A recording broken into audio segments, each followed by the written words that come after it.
서울 등호 쌓인 연합뉴스, 현영복 기자 등호 쌓인 2017년 한 해는 국정농단 사건으로 박근혜 전 대통령이 파면되는 헌정사상 초유의 사태를 겪었고, 조기 대선이 치러져 문재인 대통령이 취임하는 등 격변으로 출렁였고 수많은 말들도 쏟아졌다.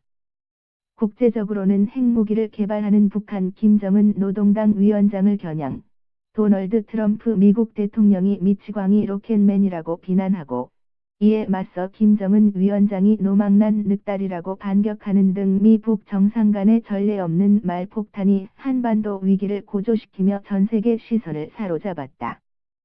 세간의 이목을 끈 말들을 중심으로 올 한 해를 되돌아봤다. 국내 재판관 전원의 일치된 의견으로 주문을 선고합니다. 피청구인 대통령 박근혜를 파면한다. 이정미 헌법재판소장 권한대행이 3월 10일 당시 박근혜 대통령의 탄핵심판 선고에서 낭독한 주문. 나라를 나라답게 19대 대선 더불어민주당 문재인 대통령 후보의 슬로건. 촛불 집회 때 시민들이 외쳤던 이게 나라냐는 구호에 화답하는 의미로 만들어졌다. 어대문. 어차피 대통령은 문재인. 이 맞습니까? 아니죠. 투대문. 투표해야 대통령 문재인. 이죠. 어대문 하다가 큰일 난다. 투대문. 문재인 대통령이 5월 3일 대선 후보 시절 사전투표를 독려하면서 충무공 이순신 장군의 제조사나 말씀을 받들어 나라다운 나라를 꼭 만들겠다. 더불어민주당 문재인 대선 후보가 4월 28일 페이스북에 정권교체 의지를 강조하면서 내가 집권하면 좌파 우파 할 것 없이 대한민국을 세탁기에 넣고 돌리고 새로 시작하겠다.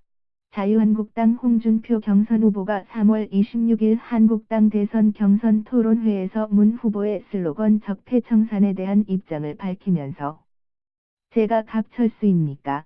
안철수입니까? 제가 메가바이트 아바타입니까? 안철수 국민의당 후보가 4월 23일 대선 후보 초청 토론에서 한 발언.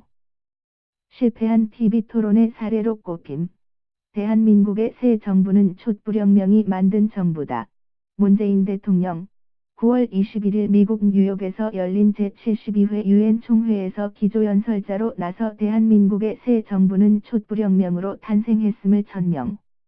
단 1원의 국가 예산이라도 반드시 일자리 만드는 것으로 이어지게 하겠다. 문 대통령. 6월 4일 일자리위원회 홈페이지 인사말에서 일자리의 중요성을 강조하면서 저는 친노동이기도 하지만 친경영, 친기업이기도 하다. 문 대통령. 6월 21일 일자리위원회 회의에서 경영계의 일자리 창출을 당부하면서 나는 대화주의자이지만 대화도 강한 국방력이 있을 때 가능하다. 문 대통령.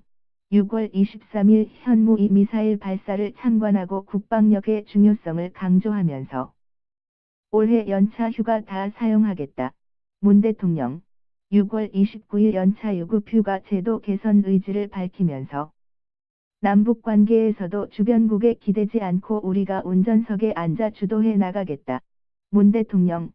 7월 2일 미국 교포들에게 남북 문제를 주도적으로 풀어나가겠다면서 모든 것을 걸고 전쟁만은 막을 것이다. 문 대통령. 72주년 광복절 경축사 중 EU 여하를 막론하고 이 같은 사고를 막지 못한 것과 구조하지 못한 것은 결국 국가의 책임이다. 문 대통령. 12월 4일 청와대 수석보좌관 회의에서 인천 영흥도 낚싯배 사고를 언급하며 미국은 우리의 동맹이지만 일본은 동맹이 아니다. 문 대통령. 9월 22일 유엔 총회 계기로 열린 한미일 정상 업무회 오찬에서 법치의 이름을 빌린 정치보복은 저에게서 마침표가 찍어졌으면 한다. 박근혜 전 대통령이 10월 16일 재판에서 구속영장 재발부에 반발해 사실상 재판 보이콧을 선언하면서 다스는 누구 것입니까?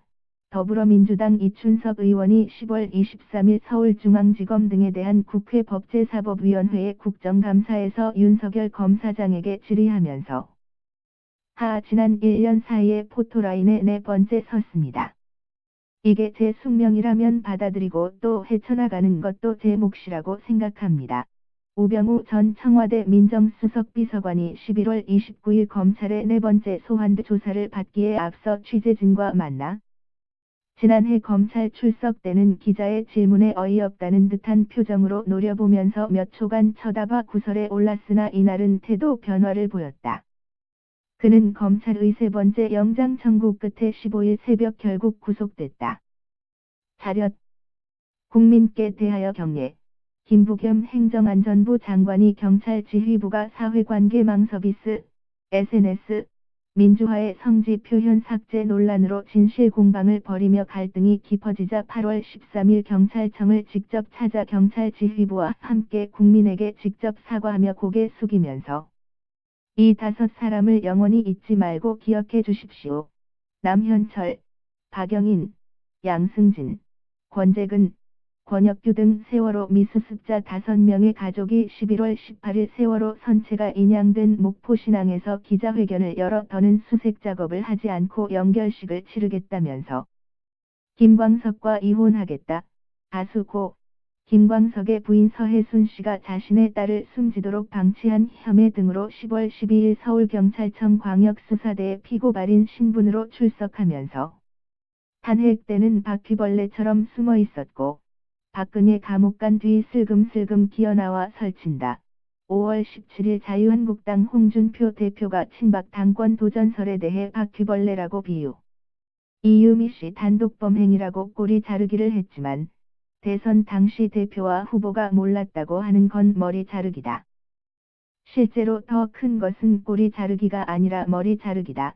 더불어민주당 추미애 대표가 7월 6일 MBC 라디오에 출연해 문준용 의혹 제보 조작 파문과 관련해 국민의당 자체 조사 결과를 비판하면서 문재인 정부는 캠코더 인사다 캠프 인사, 코드 인사, 더민주, 더불어민주당, 인사, 바른정당 오신환 의원이 8월 22일 원내대 책회의에서 김명수 대법원장 후보 임명을 비판하며 대한민국 국민의 피 1만 2천 이상을 수혈받아가며 온몸의 피를 순환했다.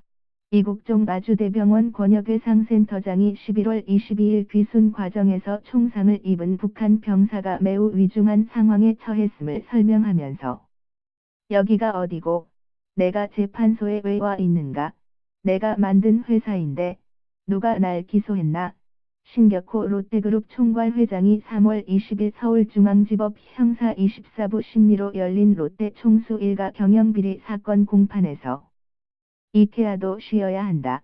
정용진 신세계그룹 부회장이 8월 24일 스타필드 고향 개장식에서 복합 쇼핑몰 규제에 대한 질문이 나오자 정부가 쉬라면 쉬어야 하겠지만 이케아는 쉬지 않는 등 국내 대형 유통기업 역차별 받고 있다는 점을 지적하면서 지구 나이는 신앙적으로 6천년. 박성진 전 중소벤처기업부 장관 후보자가 9월 11일 국회 인사청문회에서 후보자의 창조과학 종교관에 대해 논란이 제기되는 가운데 지구의 나이에 대한 질문을 받자